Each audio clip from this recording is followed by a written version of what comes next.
Bienvenidos al canal. Engañar al público según Brecht.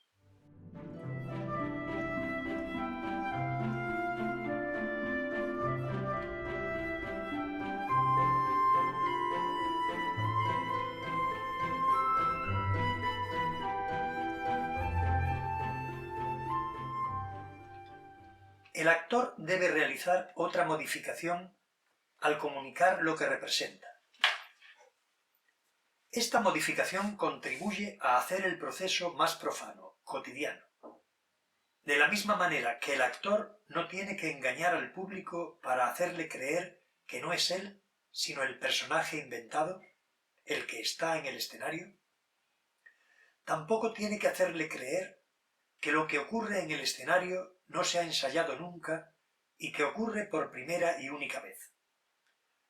La distinción hecha por Schiller, Carta a Goethe, del 26 del 12 de 1797, entre el rapsoda que da los acontecimientos como completamente pasados y el mimo que los da como absolutamente presentes, ya no tiene sentido. En la actuación del actor se tiene que ver claramente que ya conoce desde el principio el final de la obra, y que por ello tiene que tener una absoluta y despreocupada libertad. En una representación viva, cuenta el actor la historia de su personaje sabiendo más que éste, y no pone el aquí y ahora como una ficción posibilitada por las reglas escénicas, sino que los separa del otro lugar y del ayer para hacer más visible la conexión de los acontecimientos.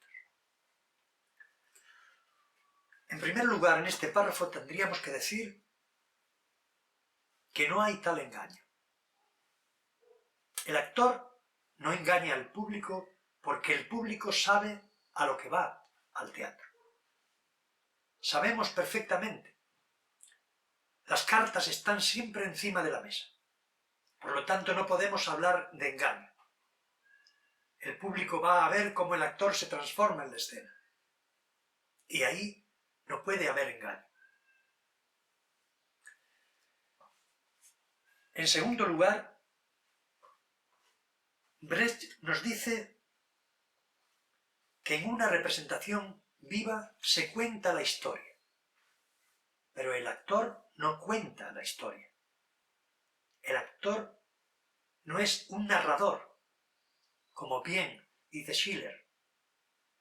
El actor no puede estar narrando la historia, sino que está dramáticamente envuelto en la historia que está tratando de representar.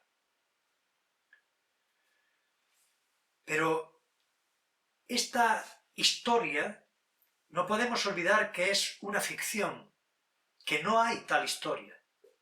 Igual que el personaje, cuando Brecht aquí hace referencia a la historia del personaje. Tampoco podemos decir que el personaje tenga historia. Es siempre una ficción. No hay una historia biográfica, real. Son siempre pequeñas apariencias que, por la forma en la que están compuestas, nos da la impresión de que ahí hay una historia viva, de que ahí detrás hay una persona o un ser vivo, cuando esto realmente no es así, es una ficción.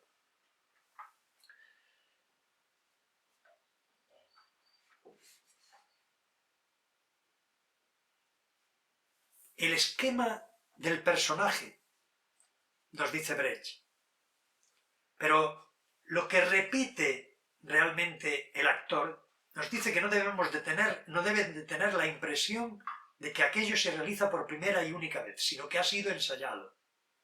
Pero tenemos que decir algo a este respecto. Lo único que está fijo, que se repite, es precisamente la estructura que está en el libreto, la estructura que está en el texto. Pero no ocurre eso en la escena. Es al contrario de lo que dice Brecht. Nada se repite en la escena. Es siempre por primera y única vez que se da. Verdaderamente así. En contra de lo que Brecht pretende. Cuando el actor está en la escena, lo que está sucediendo en la escena se da por primera y única vez. Al día siguiente nada será igual. Solamente permanece la estructura del libreto, las razones, las relaciones que hemos extraído del libreto. Eso es lo que está fijo históricamente, pero en la escena naturalmente que no se repite. No podemos dar la impresión entonces porque estaríamos falseando lo que realmente está ocurriendo. Lo que nosotros realizamos en la escena se realiza por primera y única vez, y al día siguiente por primera y única vez, y al día siguiente por primera y única vez. ¿Por qué? Porque no podemos pensar que la vida se detiene, que la vida se corta. Para detener la vida tenemos el papel. Aquí la vida está detenida, porque lo único que podemos al leer son letras en un papel. No hay historia biográfica, no hay ser humano, no hay persona, hay personaje, pero eso no es una persona. Y aquí la vida sí está detenida, pero en la escena no. En la escena no podemos decir que no ocurre por primera y única vez, porque entonces estaríamos engañando al público. Fíjense la contradicción.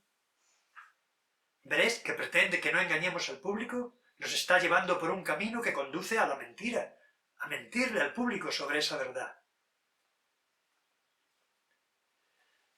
Es algo muchísimo más misterioso y profundo que exige de nosotros continuamente bucear y buscar la verdad de todas estas relaciones extraordinarias de este arte tan viejo y que tanto nos tiene que enseñar.